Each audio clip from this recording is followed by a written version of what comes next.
ഈ സെഷനിലെ topic logic ഫാമിലീസാണ്. Logic families എന്താണെന്ന് ഞാനൊരു വൺ സെൻറ്റൻസിൽ പറയാം.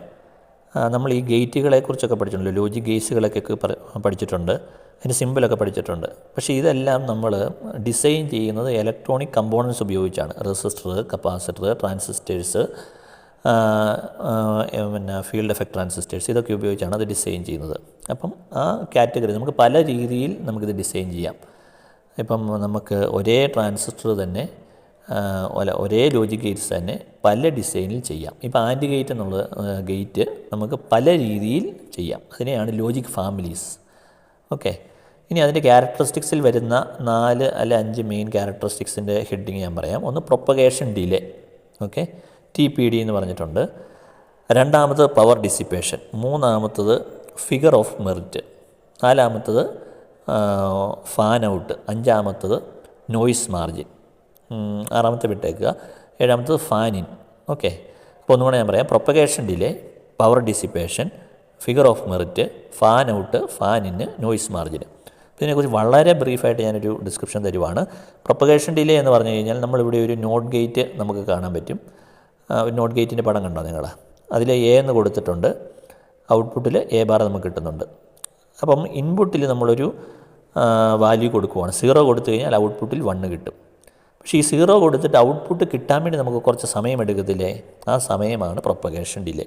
ഓക്കെ, ഫസ്റ്റ് ടോപ്പിക്ക് മനസ്സിലായല്ലോ. നമ്മൾ ഈ ഒരു ഗേറ്റിൻ്റെ ഇൻപുട്ടിൽ നമ്മൾ കുറച്ച് ഡേറ്റ കൊടുത്തു, അതിൽ ഔട്ട്പുട്ടിൽ അതിനനുസരിച്ച് മാറണ്ടേ. ഇപ്പം നോട്ട് ഗേറ്റിൽ 0 കൊടുത്തെങ്കിൽ ഔട്ട്പുട്ടിൽ അത് 1 ആയി മാറണം. അതിന് കുറച്ച് സമയം എടുക്കും. അതാണ് പ്രൊപ്പഗേഷൻ ഡിലേ, ഒരു ഡിലേ ഉണ്ടാവും. രണ്ടാമത് പവർ ഡിസിപ്പേഷനാണ്. പവർ ഡിസിപ്പേഷൻ എന്ന് പറഞ്ഞാൽ ഇത്രയേ ഉള്ളൂ, നമ്മുടെ ലോജിക് ഗേറ്റ്സ് വർക്ക് ചെയ്യണമെങ്കിൽ പവർ ആവശ്യമുണ്ട്.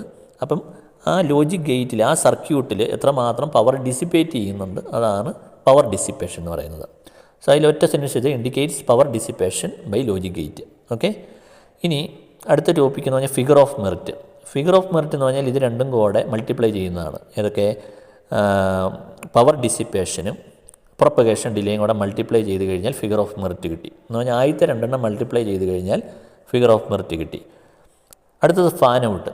ഫാൻ ഔട്ട് എന്ന് പറഞ്ഞു കഴിഞ്ഞാൽ നമുക്കറിയാം, ഒരു ഗേറ്റിൻ്റെ ഔട്ട്പുട്ടിൽ 3 ഗേറ്റ് കൊടുത്തേക്കുന്നുണ്ടോ.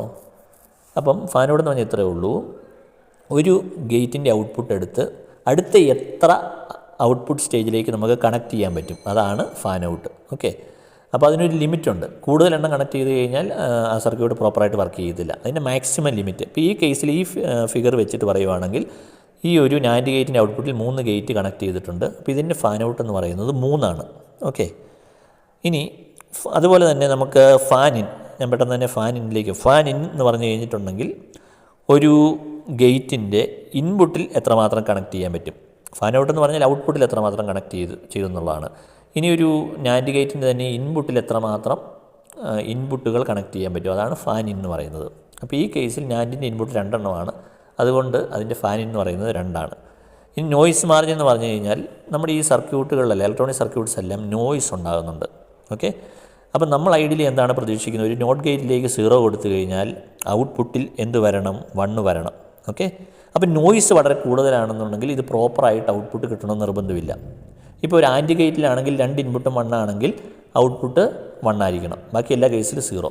ഇപ്പോൾ 2 ഇൻപുട്ടിലും 1 കിട്ടി, നോയ്സ് പക്ഷേ വളരെയേറെ കൂടുതലാണെങ്കിൽ ഔട്ട്പുട്ടിൽ 1 കിട്ടണമെന്ന് നിർബന്ധമില്ല. അപ്പോൾ ആ ഒരു മാർജിൻ, എത്രമാത്രം നോയ്സ് അത് വിത്ത്സ്റ്റാൻഡ് ചെയ്യുന്നുണ്ടെന്നുള്ളതാണ് നോയ്സ് മാർജിൻ എന്ന് പറയുന്നത്. അപ്പോൾ ഈ ഓരോ ഹെഡിങ്ങും എഴുതി അതിനനുസരിച്ചുള്ള ഒരു 1 സെൻറ്റൻസ് എഴുതി, പറ്റുമെങ്കിൽ ഇതിനകത്തെ പടങ്ങളും കൂടെ വരച്ച് കഴിഞ്ഞാൽ നമുക്ക് ISA കിട്ടും.